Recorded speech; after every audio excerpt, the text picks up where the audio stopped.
గుంటూరులోని కృష్ణ చైతన్య ఆసుపత్రిపై అర్ధరాత్రి దుండగులు దాడి చేశారు. ముఖాలకు మాస్కులతో వచ్చిన దుండగులు ఆసుపత్రిలో ఫర్నిచర్ ధ్వంసం చేశారు. ఒక్కసారిగా దుండగుల దాడితో ఆసుపత్రిలో పేషెంట్లు, సిబ్బంది భయభ్రాంతులకు గురయ్యారు.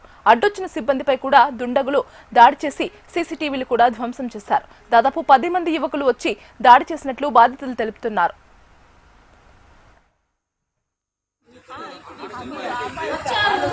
వచ్చారు 10 మంది వచ్చారు. కుర్రోళ్ళు పైకి వెళ్ళిపోయారు, లాగుతున్నారు. ఏందయ్యా అంటానే ఉన్నాను. నీకెందుక మన పక్కకు పోన్నారు. ఆ వదన లాక్కొచ్చారు. కిందకు వచ్చి మమ్మల్ని అక్కడ కూర్చోబెట్టారు నలుగురిని. కదా మా చేతులు ఫోన్లు లాగేసుకున్నారు. ఇక మేమేం మీ ఫోన్లు ఇచ్చారా? ఇప్పుడు ఇచ్చారా? ఏది గొడవ వచ్చిన తర్వాత, సార్ వచ్చిన తర్వాత, డాక్టర్ వచ్చిన తర్వాత, డాక్టర్ గారు వచ్చిన తర్వాత ఇచ్చారు. నల్లటైన ఎత్తుటైన వచ్చాడు. ఆ సార్ వచ్చిన తర్వాత మాకు ఫోన్లు ఇచ్చాడు. నెట్టుకొని పోయాడు. వాళ్ళు అసలు ఆ సార్ చూడంగానే పరిగెత్తేసారు. వాళ్ళే సార్ చూడంగానే. మరి ఏందో మాకేం తెలుసు. మేము వెళ్ళిపోతాం ఇళ్ళకని కూడా అన్నాం. మమ్మల్ని అట్టా పోనిట్లా. అమ్మకి బీపీ డౌన్ అయిపోయింది.